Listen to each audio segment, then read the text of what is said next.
Well, hello, campers, and welcome back to another Thursday night live around the campfire.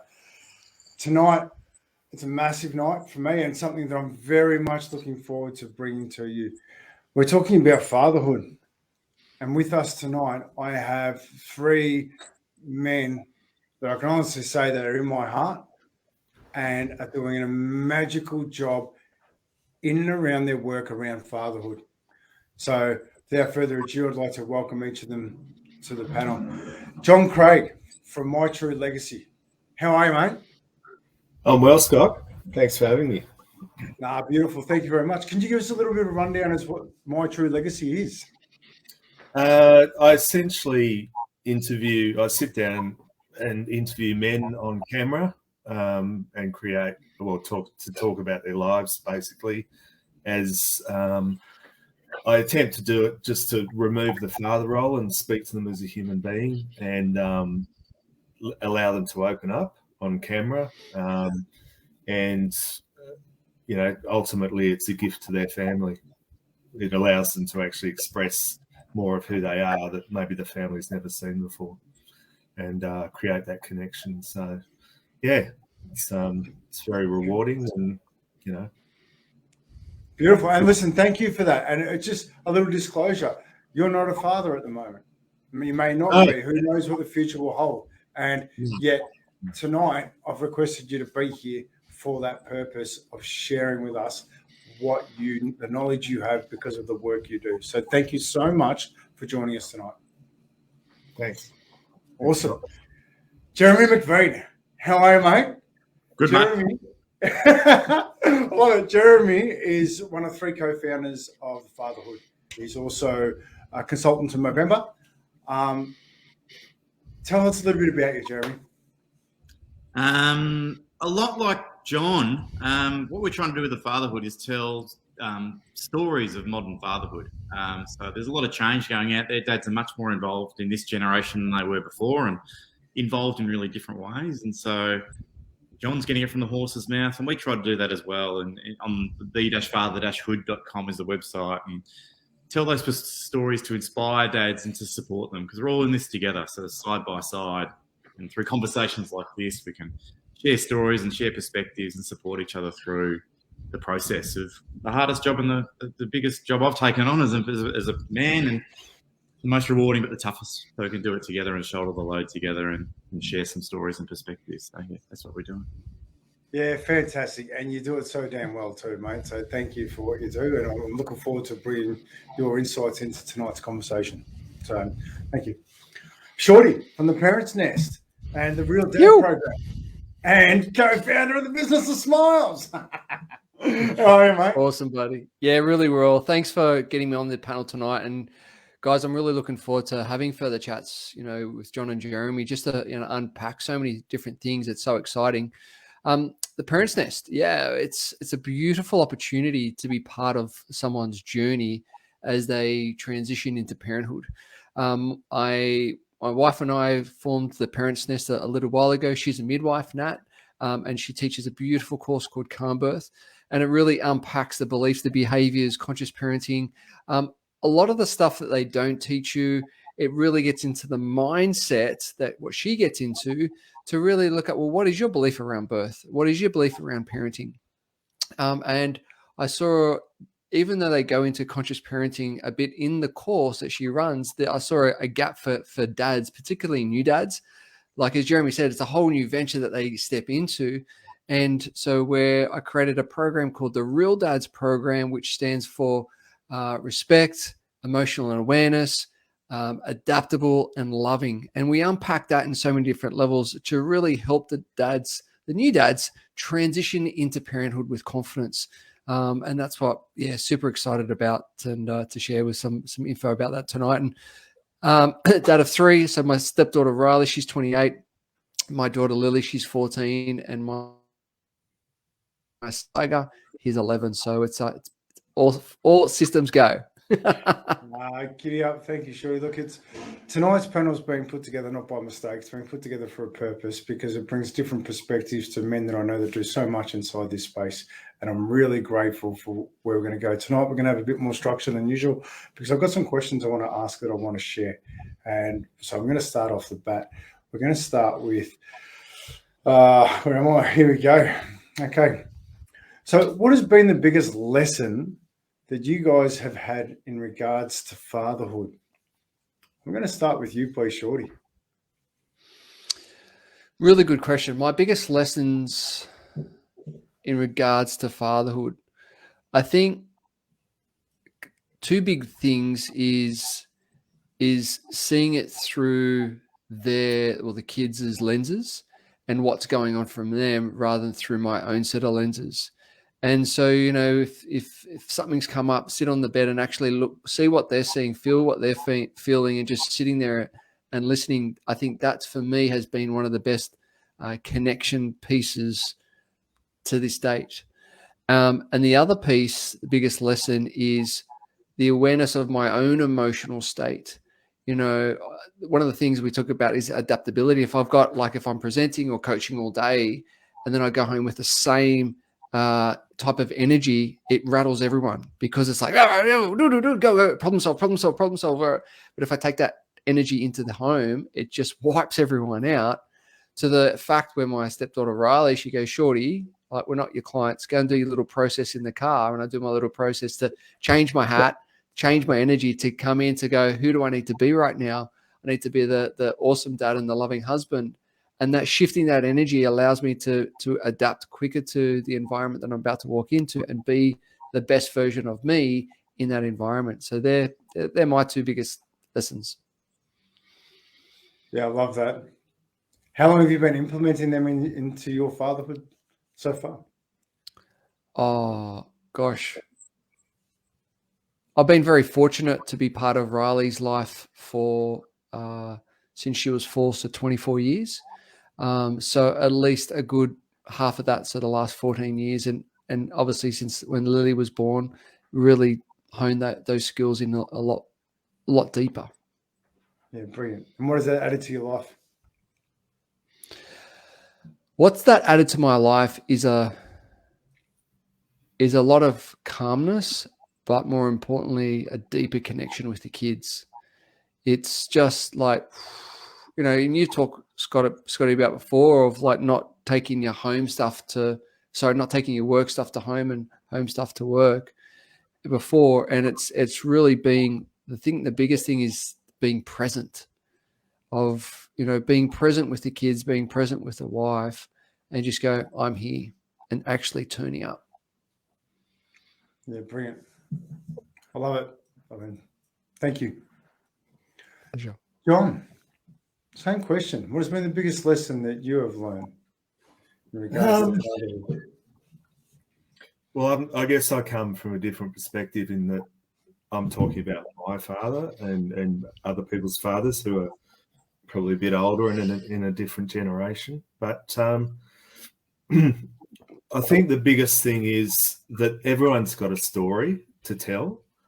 And what I've found is that a lot of men haven't had either permission to or given themselves permission to talk beyond, being in that father role, like the disciplinarian or the mentor or the provider and protector of old. So I guess in a nutshell, everyone's a human being. They've got a story to tell, and it's about giving them the opportunity. And it's interesting in some cases. I've interviewed men who at the end of the interview have almost apologized for talking about themselves so much. And I said, well, actually, that's why you're here. So it's it's almost like they're ashamed to be, they've grown up with that thing. You don't talk about yourself. You don't big note yourself. But in terms of big noting, it's just talking about their lives and acknowledging their lives. So I think men need a voice. Yeah, beautiful. Thank you. Because one of the greatest gifts that you've given me personally is to understand that there is a man behind the father, and that gift of actually getting to know him as well as just the father who's there to protect has been something that has really opened my eyes to lots of different opportunities. So thank you for that. Yeah. And I'll just say also that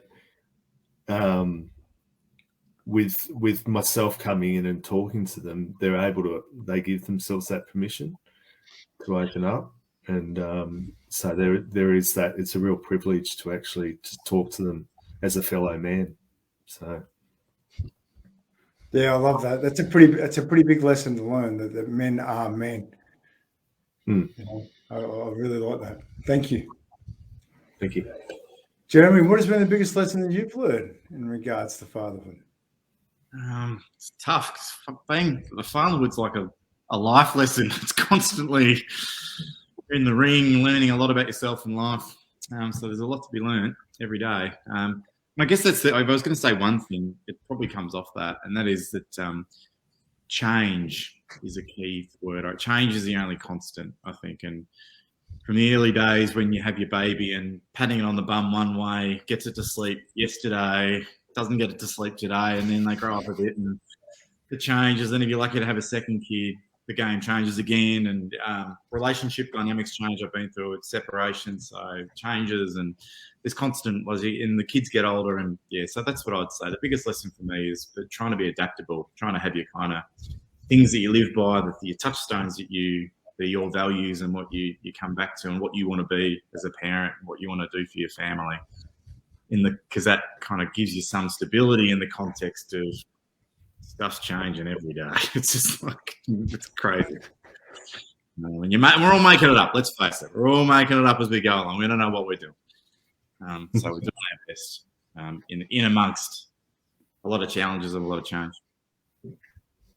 Yeah, I love that. And I really want to grab that, because we are all doing our best. You know, and this current opportunity called COVID's put a big spotlight on all the little areas we've got to work on, and we're all having a crack. And Jeremy, that's the one bit of advice that it just stands so strong in my heart now, and that's in every part of my life. Would you like to share that story? I'm not going to steal your thunder. I'm going to ask you to share that story.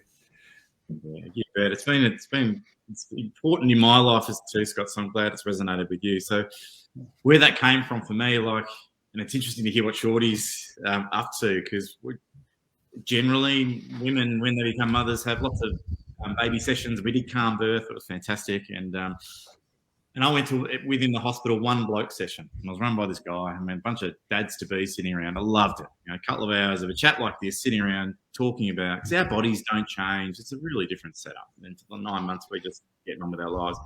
But for 2 hours, I think about we're about to become dads. And this guy that was running the session said something. He said, look, fellas, when you're over the road and you're having your baby in a couple of weeks' time, if you want to be a good dad, get in there and have a crack. And I remember just hit me. He goes, just roll your sleeves up and get involved. Just have a go. And I just said, I can do that. And then he played it out and said, look, when they're bathing the baby, have a go. Get in there. Get amongst it. When they're changing the nappy, she doesn't know more of the nappies about you at that point, so get in there.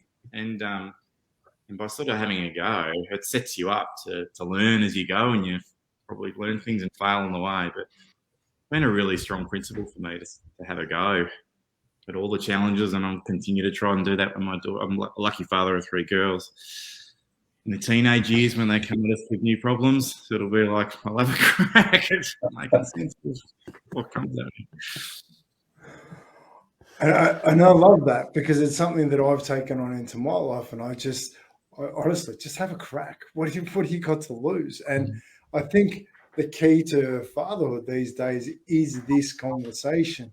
It's about continually having a crack at conversations and learning from one another and sharing those experiences. Like, we're in a time of life right now that we actually are so lucky to have the opportunity to be sitting down the east coast of Australia having conversations about fatherhood.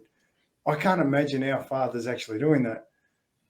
what an amazing time of life this is that we get to challenge this. So let's have a crack. So I'm going to move along to the next question. And thank you for your answers there, guys. Okay. What does the modern day father look like? What are his attributes? Jeremy. Pass. Mate.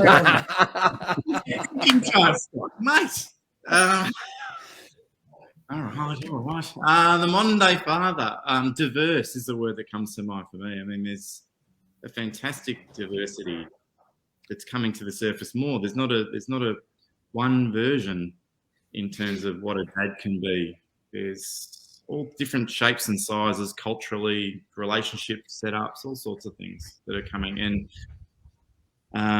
And the attributes of a father, what is just this opportunity, that word you're using, Scott, like we can define ourselves today so much more broadly. So what a modern day father looks like is really the choice of the father, whereas our dads didn't have the choice that we had to be. I'd like to watch some of Jon's work. That's the way they define their roles as, providers, and what can be defined so much broadly now. Whereas financial provision was, when you think of provider, so often traditionally you think of financial provider, but as dads today, what do they look like? Well, they can provide in lots of different ways. And like you said before the camera started rolling, Scott, I want to be home with my boy tonight to spend some time with him. I want to be there. It's a special time of the day, and that's what is really important to you, and you're providing for your family in that way by your emotional presence. And that's what it looks like. What a diverse array of skills and talents and looks and feels and ways of. Yeah, beautiful. And thank you. And I'm going to dig a bit deeper on you, if that's all right. I'm going to look for key attributes of a father. What are the key attributes that you feel would be a modern day father?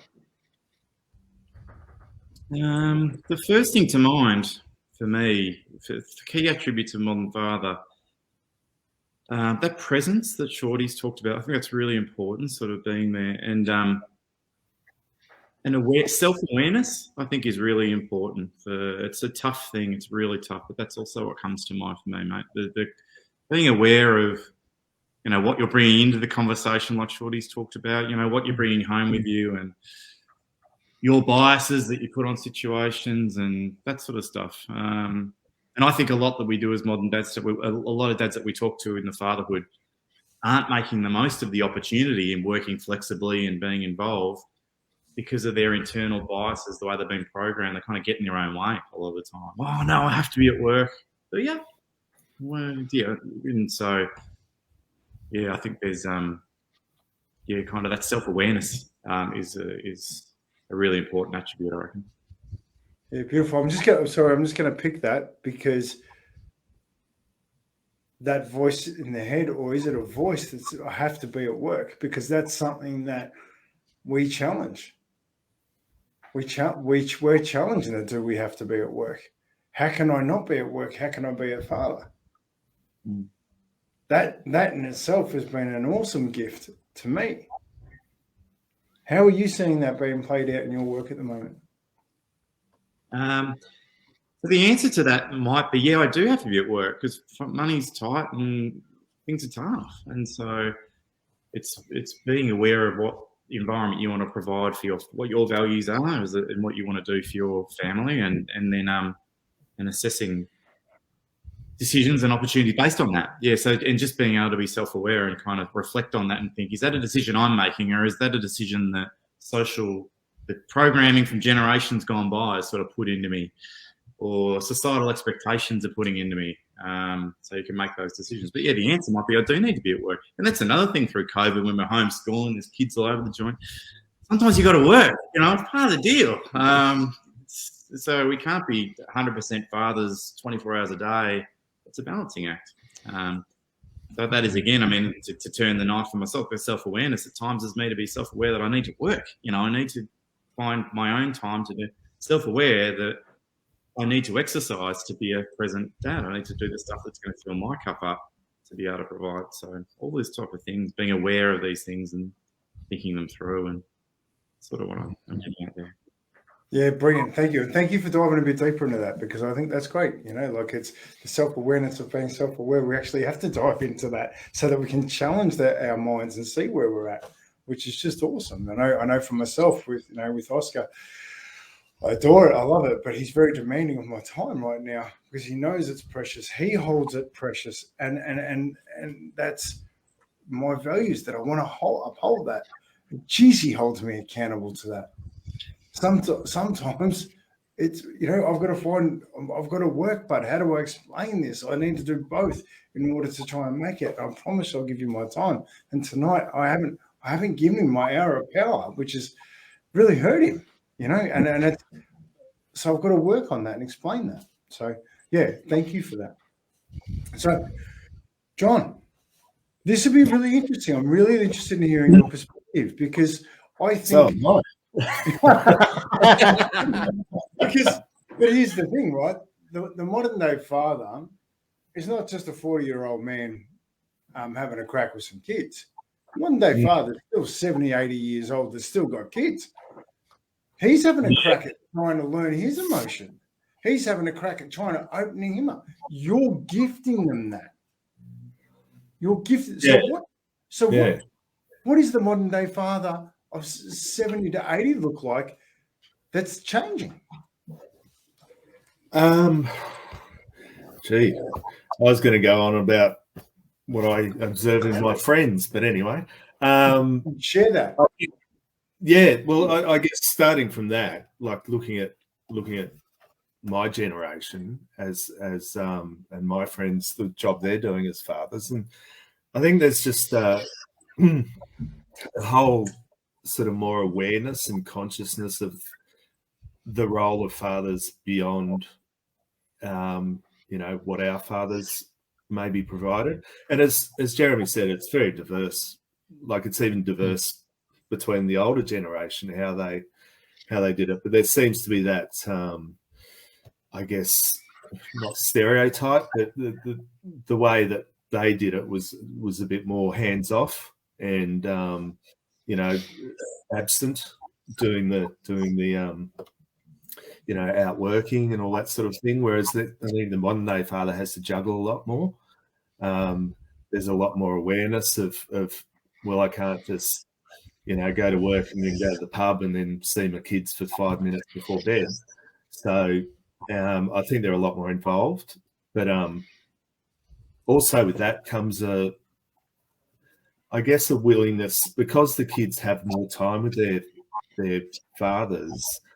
I think there's probably more respect, and they're more willing to listen to them and adhere to boundaries.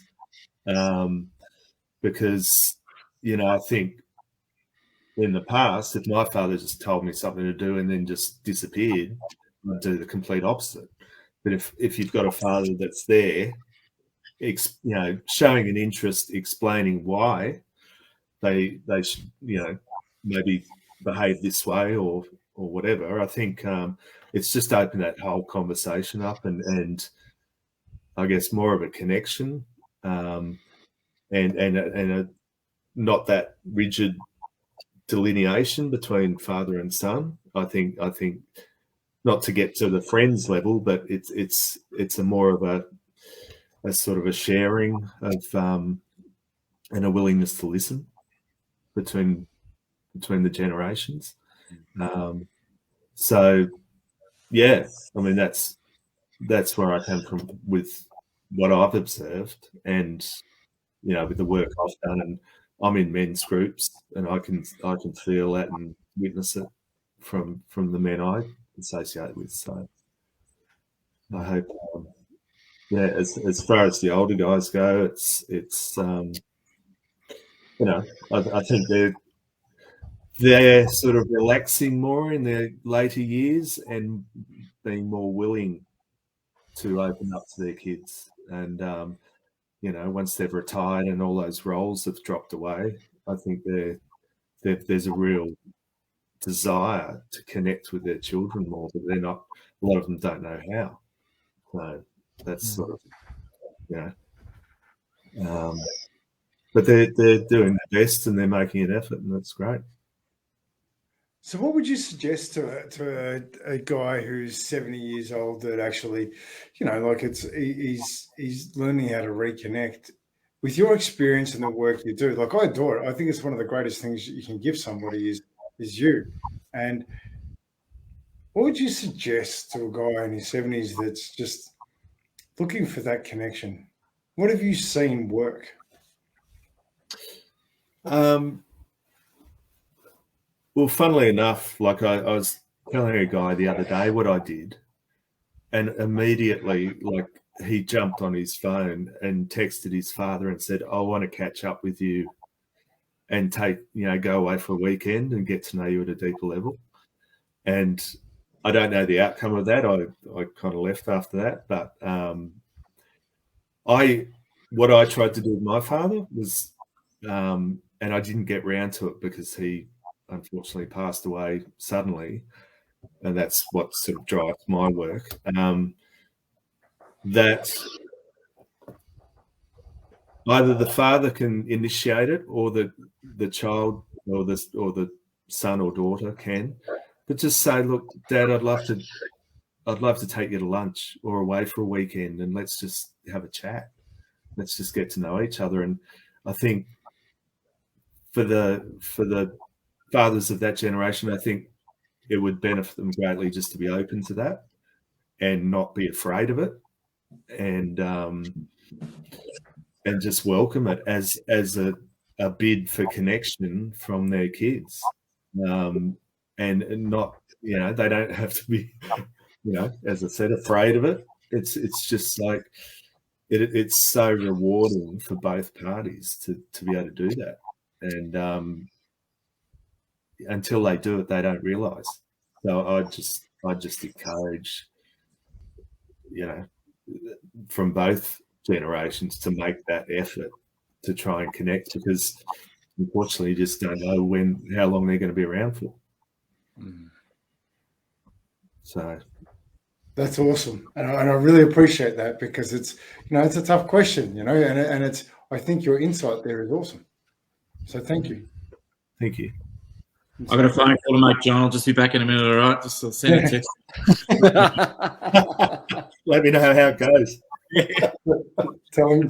Motivating stuff. It's really powerful what you're doing. Yeah, it's beautiful, isn't it, Michael? And we're So talking good. about fatherhood, and yet this is the gift that is, right? So I love it, John. So thank you.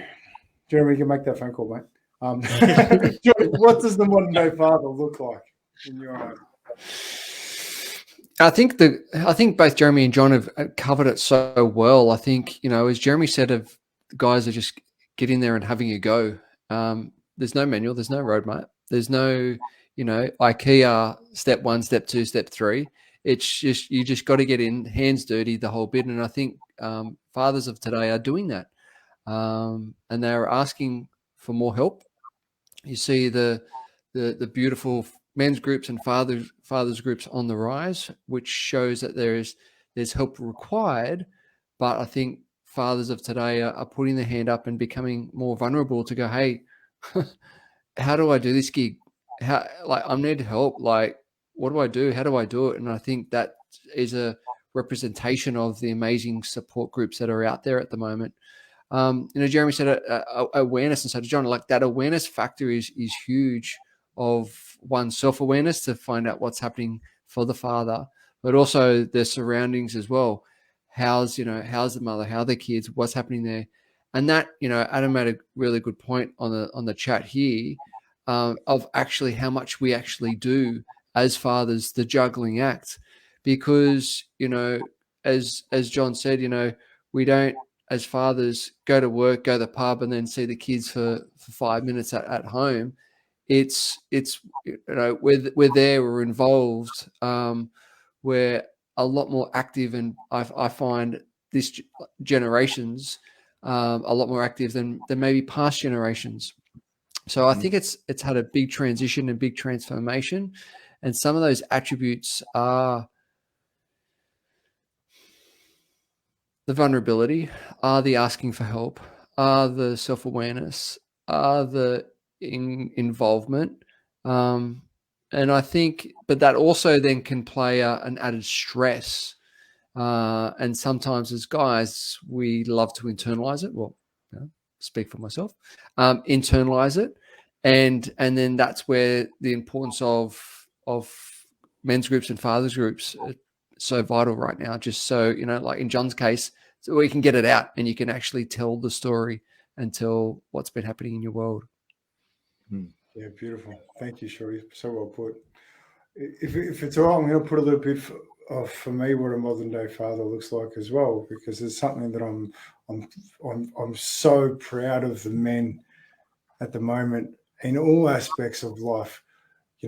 We've been asked by our beautiful women to step up a bit, and we are. And I'm so, for me, to every woman on the planet, thank you so much for asking us to step up, because learning fatherhood and bringing me closer to my child has been one of the greatest gifts of my life. And I can't thank you enough for asking us to step up, because it's beautiful. And if it's, a modern day father, the one thing, my one true regret, I don't have many, because life is all about lessons and learnings, but this is one that I learned, that the modern day father does this well and is learning to do this, and that's to learn and love the mother. I didn't want to be a father. I was actually scared to be a father. I wasn't on my radar. So I got pregnant, and the one thing I could have done a lot better is loved her through that process. Got to understand that process a little bit better. And it was only 5-6 years ago that I actually, bed, she was naked, and I looked at the C-section scar and I put my hand on it. And I just said, thank you so much for what you've done to bring the love to our family, because it is love. And it's that moment of appreciation for me. That would be the only thing that I would like to change. And I just see modern day fathers are having a crack at understanding more. They're listening to conversations like this. They're seeking information. And I'm just so grateful for that. So beautiful. So I'm just going to pop this up here quickly, just to thank you so much, Nicholas. Raising children is not just a one-person job. It takes teamwork. Sadly, there are too many one-parent families. And I'm going to dive into this a little bit, actually, because, and please, if this is too much for any of the panelists, say no, because I think one of the things that is happening is the dual parents, with the men getting involved. It's a new paradigm. It's not as smooth sailing as one's providing and one's looking after the home. It's trying to do things together, which takes negotiation, which takes opportunities to try and make things work when you disagree. I mean, right now I've got a line in the sand in my own house that's causing a lot of friction. So I'm entering it with love in my heart, try and do the right thing. And that causes a lot of tension. It's a tough journey. Does anyone like to share anything on this particular subject? Love to. Being brought up in a by my mum, seeing my dad every second weekend, but even that wasn't really there. Knowing the impact of how that played out, and the lessons I took away from that. And when Nat and I, even when parenting Nat, obviously being a stepfather, not Riley's father, fully respecting his Riley's father and that role. But as the two younger ones came into life, I think the communication piece, and this is what I've learned through my own childhood, what was lacking. We can repeat the same path, or we can learn from that and go, oh, that doesn't suit me. I'm going to go down this path and do a different path or a different story. And that underpinning piece of communication, I think for me personally, and this is a big emphasis of what we teach, is the communication piece with your partner of your emotions, your feeling, and women are great at communicating. Guys, we love to sort of go into the cave a little bit, but when we can sit in it, when we can communicate it, and when we can be with one and communicate expectations on this and that. I remember a really funny story, just a sidetrack, when Nat and I were first going out, and I posed a question, what would you paint the baby's room? And she said one color, and I said another color. I said, so we've got two different colors. What should we do? She goes, paint it my color. She's like, paint it, like she said, paint it my color. I said, so where's the compromise in that? She goes, what do you mean? And so we discussed actually what does actually compromise mean and flesh it out. She goes, never saw it like that before. And I think that is a huge lesson that we've taken in our relationship, is that element of compromise. It's like, cool, you've got your view, I've got my view. Cool, how can we come together and do with the best that we can with each other's views? So I think for us in that relationship, underpinning it all is that communication piece. Sorry, Shuri, I'm going to dig on you right now. Bring it. I want to know what compromise is. What did you come up with that compromise is? What is it? So yeah, for us, it's about, or for us is about chunking up to a higher purpose. So is blue really important? Or why is blue important? Cool. Why is pink important? I can't remember the colors. I'm just taking them for example, but chunking up to a higher purpose. And when we chunk up to a higher purpose, there's always a commonality.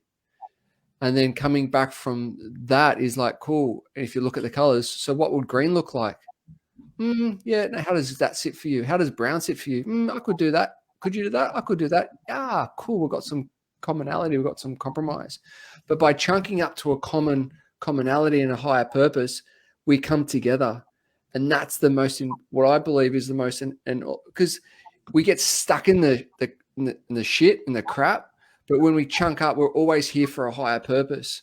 And particularly when it comes to fatherhood, like we're just doing the best we have with the resources that we've got. We both want the love. We both want the connection. We both want the best for our kids, right? You might say eat your peas and I might say eat your carrots, but we want them to be healthy. That's the common goal here, right? And that's how we come to that compromise. I'm just going to sit back and just digest the food that I just ate from Shorty. and that's the goal that is these panels, right? I'm the most selfish person in the world. I sit here to learn. And right there, I just got gifted a big solid sandwich. So thank you. Shorty, honestly, thank you. I think we're all going to learn from that one bit of advice. So if it's okay, we're going to move along to the next question because we're just on time. We're going to move through. This one, I love it. What advice would you give to a new father? Now, I'm going to go a bit sideways and ask Jon for this one because you've got the experience of all the men's life, and I think it's a powerful one. Yeah.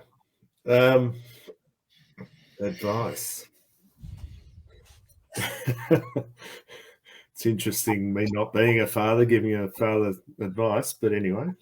I would say just be as present as you can and as, I guess, compassionate to your partner, because she's really done a lot of the legwork up till now. I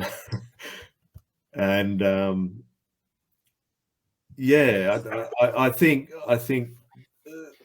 the main thing is just carving out that time and that realizing the importance of both parents being involved.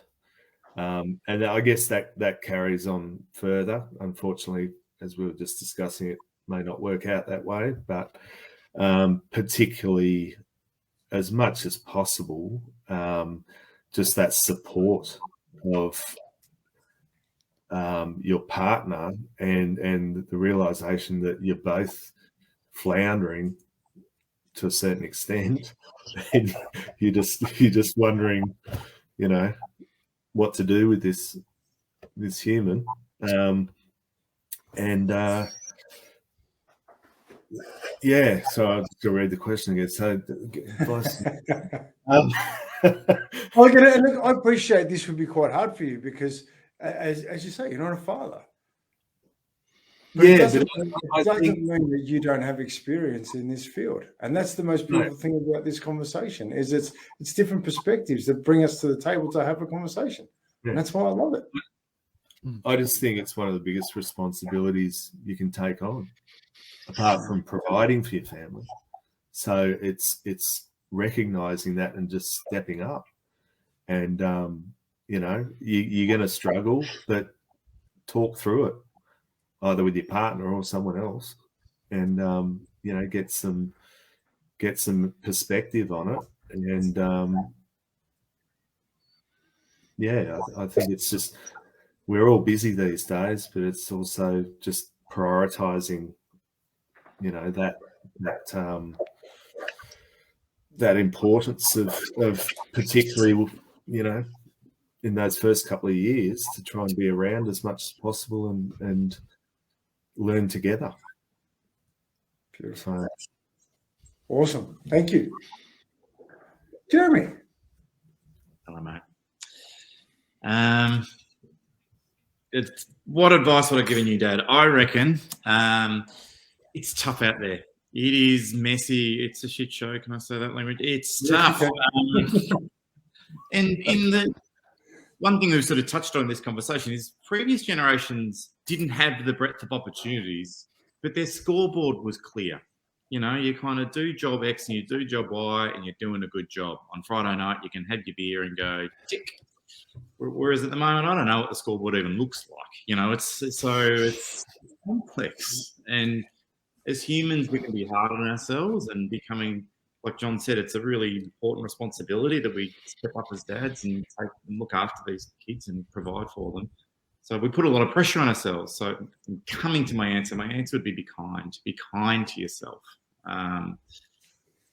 because we're all making it up, and it's tough, and it's a juggle, and it's the greatest joys, the highest of highs and the lowest of lows. So, the way through it, I reckon, one thing, be kind to yourself. I love it, and I'm going to plug my computer in before we lose the broadcast, because that'd be exciting. It's going to storm out. He's out. That's it. The other week it finally happened. I had to go to the toilet in the middle of a broadcast. I was like, "You're on your own. I gotta go." But it's just, I love that. Be kind, because it's so true. Like, we've got a present. Be kind. It's just so true, Jeremy. Yeah, and it's something I don't think I necessarily got right as well. So I'm not a shorty's vintage of fatherhood. He's got more years on the belt. But I'm a decade in now, and I think in the early years I didn't quite get it right. And so we're all still learning, we're all learning every day. And I love that, and I want to thank you for owning that, because it's not about, for me, it's not about getting it right. It's about having a crack. You've owned my headspace with that, because as humans, we learn to walk by falling over a lot. And right now, we're really learning to be fathers. We're really learning how the benefit of fatherhood works, and we're challenging it. And, when we're looking to create a scoreboard, what is the scoreboard? What is it these days? And I think that's a whole nother conversation, because I think that's something that's really important. So thank you for that. Shorty. I love that, Jeremy and Jon. Yeah. I think the question is, for me, is that what kind of a father do you want to be? Like, what does that look like for you? And where have you drawn upon that perception of fatherhood? What are you modeling off? Who are you modeling off? Who have you modeled off? Have you modeled off your father, your grandfather, your friend's father? And by asking those questions allows to step back and just take a bird's eye view of, like, how do I want to have an impact on these kids? How do I want to, because the kids will watch you and by osmosis pick up your traits. As we know, kids' behaviors and habits and beliefs are formed between the ages of 0 and 7, and sometimes even before they come out in this beautiful world. So where are the guiding light for them? And, as Jeremy said, be kind to yourself and just be the best version of you, because there is no right or wrong. There is no this way or that way. It's just you are doing your best, but just show up, and ask for help. Get a role model, join a group, ask questions, read books, because there is so much information, but just know that you are doing your best with what you've got right in front of you. So that's my advice. Yeah, beautiful. Thank you. I'm going to throw my salt and pepper onto the steak, because it's one thing for me, because it's one thing for me that I think is super, super important, right? Is so often in life we're looking for a return on investment. We're consistently looking for a return on investment. Where you put your focus, energy will follow. Invest in fatherhood. Invest in it. Invest time. Invest energy, because it's worth it, and you will get out of it. And I often consider, what is a good father? What makes a good father? If you've worked to be a better version of father than what you've challenged the experiences you've had in life, congratulations, you're an improvement on what you know. That's epic. I'm proud of you for just having a crack. Again, having a crack, Jeremy. You're in here somewhere. So beautiful. All right, so I'm gonna move. I'll just say something. Yes, that's what Shorty was saying. There are so many resources now that our fathers never had. I mean, I think the quote I heard a while ago that, our parents never had conscious parenting books lying around on the coffee table. But, now it's all out there. So, and Mr. Google will guide you wherever you want to go to answer any question or join a group or That's whatever. so true, John. My old man was in a seminary before so he was in a seminary, about to become a priest, right? He comes out, he goes nuts, goes, "Whoa, what's this, women?" Right? Finds my mum, hooks up, and then a couple of years later, poof, first kid. So it's like, where's the conscious parenting there? The fire. Yeah. So to speak. Talk about a 180-degree turn.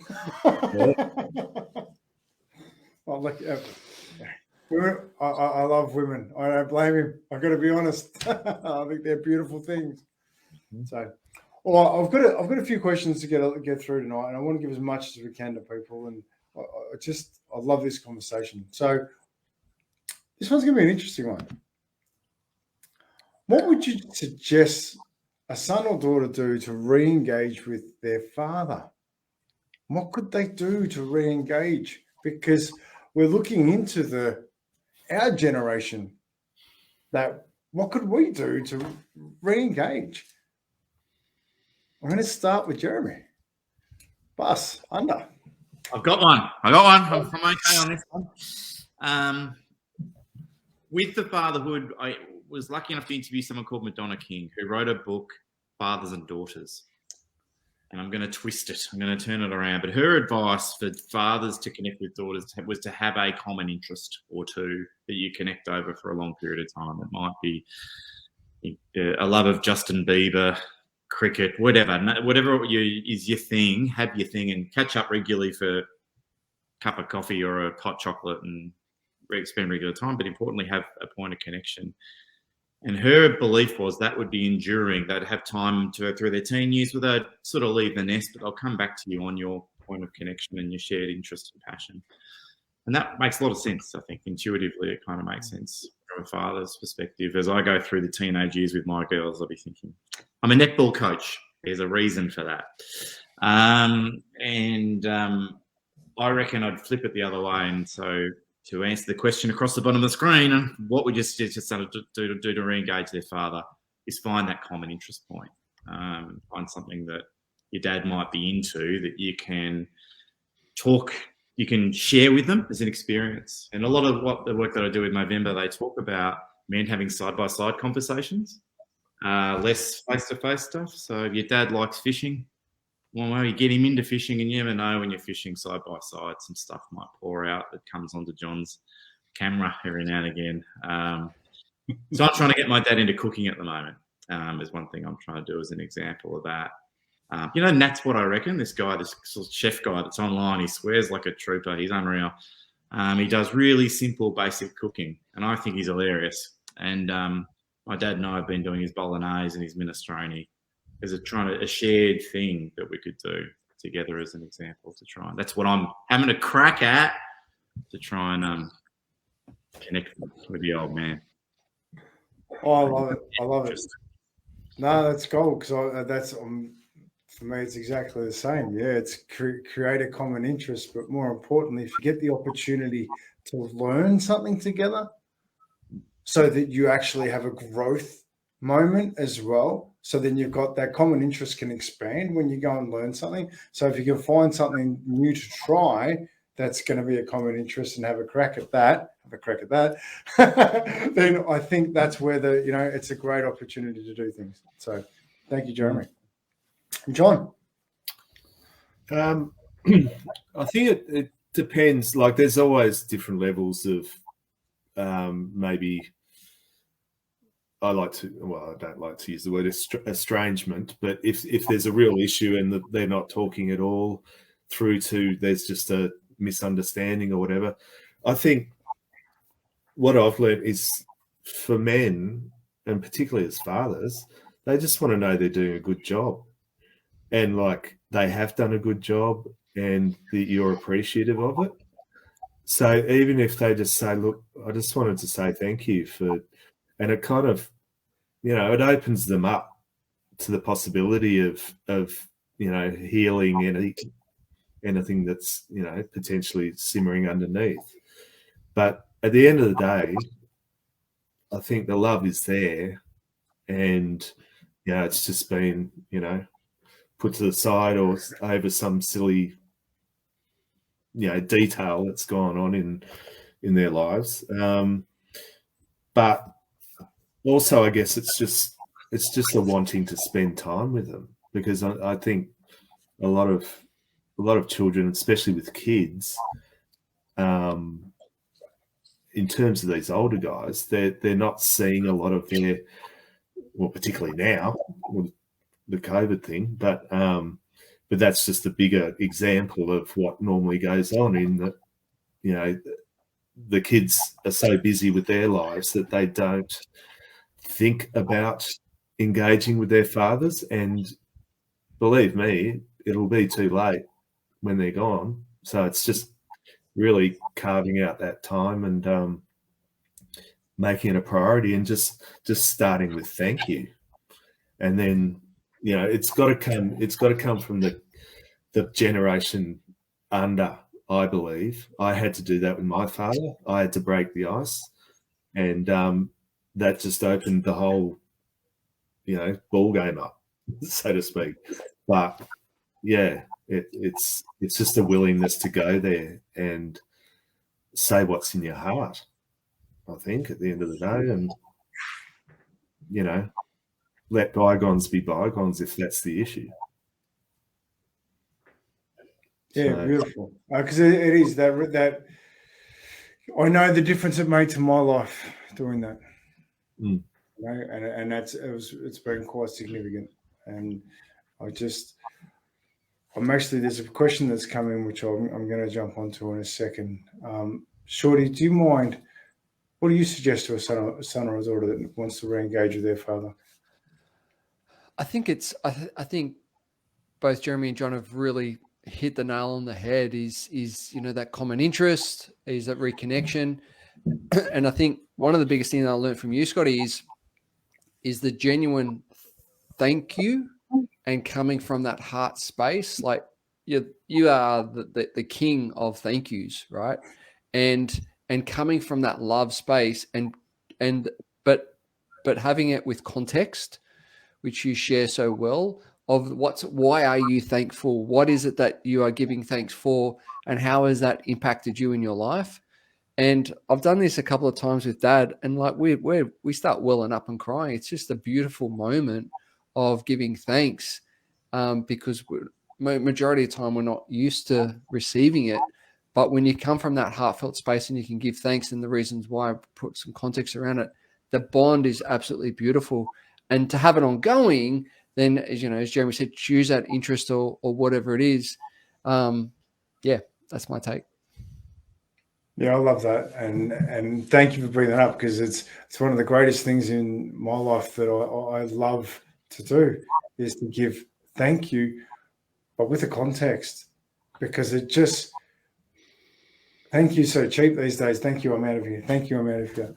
When you give it that context and actually get a full understanding of why you're saying thank you, it actually increases the strength of the relationship. It actually brings people together, because you feel seen and understood. I live by Sawu Bona, and it's just Sawu Bona is Zulu for I see you. I live by that. That's one of the most precious gifts that I've been given. So I just thank you for that, Shorty. So, and thank you guys for your answers, because I love it. These answers, they keep creating opportunities. Like we're exploring them, and this is the one thing for me. This conversation tonight, it's a really powerful and important conversation, but we're all still learning. We're all still growing, and that's the key to this. We're willing to step into the growth and the growing and get things not quite right and take the experience as it is, because you get to fix or work on improving a decision that may not have been a good one. But that's okay. And I'm taking notes here at the moment. I'm actually right. Thank you. Got it. Right. Okay. You can watch the replay. As Jeremy said, though, it always changes, right? It's a forever changing landscape. You're going from pregnancy to birth to nappies to this to teenagers, right?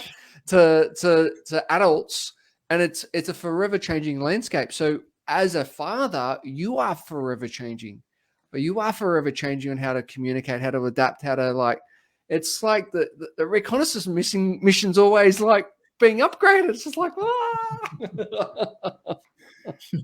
it really is. And that's the growth that we have too. Yeah. Totally. And something that Jon talked about earlier about the men's groups, like the men's groups these days are not just young guys. They're middle-aged guys. They're guys in their 70s and 80s that are actually going in there to find themselves, and quite often are finding out about the relationships and sharing the relationships as a father and how they've been impact themselves, and they're learning to grow through those opportunities so that they can improve. And I think that's the beauty of the day and age that we're in. We have these places. There's a quick question come through. How do you get some assistance and advice when you don't know how to or where to start? Reach out to one of the 4 you see on the screen. Send us a question. We'll help you. Where do we start? Go and listen to some of the conversations around self-development inside the Campfire Project. There's over 400 of these conversations about life inside the Campfire Project. There's so many amazing places. If you see somebody that resonates with you, say hi. How are you? I'm thinking about re-engaging with my father. I'm becoming a father. I don't know where best to start. Ask questions. We're here for that, because then you'll get answers. Don't stay in here. Okay? Because you're worth it. So I'm going to go into, there's some great comments here. I'm just going to read this quickly, and then, because it's really good. What is the role of a father? Fathers, like mothers, are pillars in the development of a child's emotional well-being. Children look to their fathers to lay down the rules and enforce them. They also look to their fathers to provide feeling of security, both physically and emotionally. I love that, because we're learning that. we're stepping into the emotional opportunity that is a father, and we're taking it on. And I think we're doing a great job. To every dad man out there, thank you so much for doing your best right now. Thank you so much for having a crack. I just can't stop saying it because I love it so much. So, I'm gonna look. We're getting on. We're over an hour, and I hope you guys don't mind if we go a little bit over. Is that okay? Just marginally. So, I'm going to finish tonight with a bit of a different question, because normally I ask what's your one bit of advice. This one could go to the heartstrings. I hope it does. What? Hang on. If there was one thing you would like to know about your father, what would that be? I'm going to start with you, Shorty. Thank you.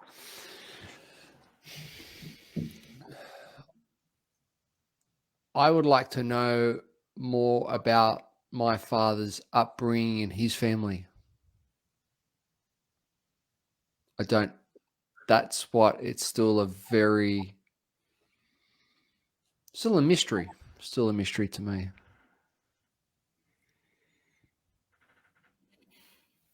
Thank you. How do you feel you could ask for that? I have asked in the past, but probably could ask differently and how to structure the questioning. And it's skirted around a little bit the answers. But I think, like something what Jon does, and even it may not be through me, or it could be through me, I'm not sure. But like what Jon does to get there, to get my father to open up and to share that story, I think it would be absolutely beautiful. Because I know, obviously, my sisters who are older than me know a lot more of the past and the history. Been around a bit longer. But I think, it would be beautiful to open that up for a conversation. Yeah, awesome. Thank you. Jeremy? The thing for me, one thing I would like to know about my father is why he's so hard on himself. What's driving that? And from a son's perspective, I'm so grateful and thankful. Like I've been hearing in this conversation, inspired by this conversation to want to be more direct and being thankful and expressing why. But yeah, why I think he needs to hear that, and why it doesn't seem to land. Why he can't feel success or whatever it is in what he's done in bringing me and my two brothers up and everything he's done for us. And I think he's hard on himself. So I'd love to understand why. Yeah, beautiful. Thank you. Thank you. Jon? Gee. Well, my father's not around, so the reason I do what I do is because there's so much I wanted to know. I guess, and I can never know. So stripping it right back, I guess I just want to know if he was proud of us, of me, that and was happy to be a father. I think sometimes he kind of landed in the role without, I think my mother sort of angled for the kids more than he did, and it took them 9 years to have kids. So I think, I'd like to think he was very happy to be a father. I didn't see him a lot, but just to get his real perspective on how he thought he did. I guess, and how valuable it was to him as part of his life, because he had a lot of other interests and everything. So but being a parent was one of those roles. So, yeah, I think just that reassurance that, yeah, he was proud to be a father, and he was proud of the job he did.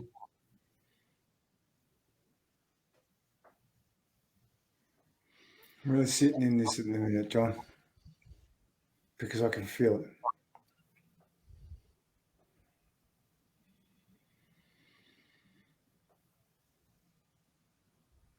You're one of the reasons why I make sure I tell my son that I'm proud of him. You're one of the reasons why I do as much as I possibly can to be a good father, and that I'll let him know.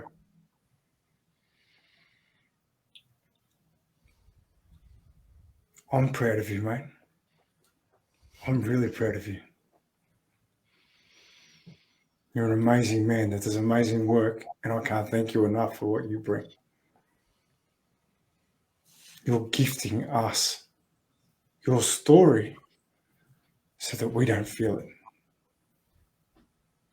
it. I don't want people to wonder who their fathers were when they're gone. That's the only reason I do what I do. Thank you so much, John. Thank you. I'm really grateful we're at this point of this conversation. I'm really grateful we're actually going to finish on this note, because we're doing an amazing job as men. We're learning from each other's pain, and we're learning to be the best versions of ourselves. There's a question that's just come up. What if I don't feel worthy to be a father?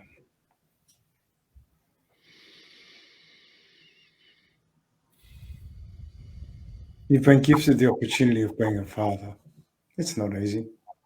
It takes work. But the seeds you plant and you water, they will grow. Keep having a crack. If you need to talk, reach out to one of us. Yeah. And there's the be kind to ourselves as well in there as well, I'd say, Scott. Yep. Love to. I'm sure there'd be a lot of people around, including us on this call, that'd love to help that Facebook user a little bit more about why they feel that way. And Yeah. And that's isn't that what it's about right now? Putting your hand up as you did. And I can't thank you enough for sharing your vulnerability and saying, what if I don't feel worthy to be a father? That's the first step to anything, is owning the situation. Thank you so much. We'll catch up, send us a message, and we'll have a chin wag. On that tonight, guys, I'm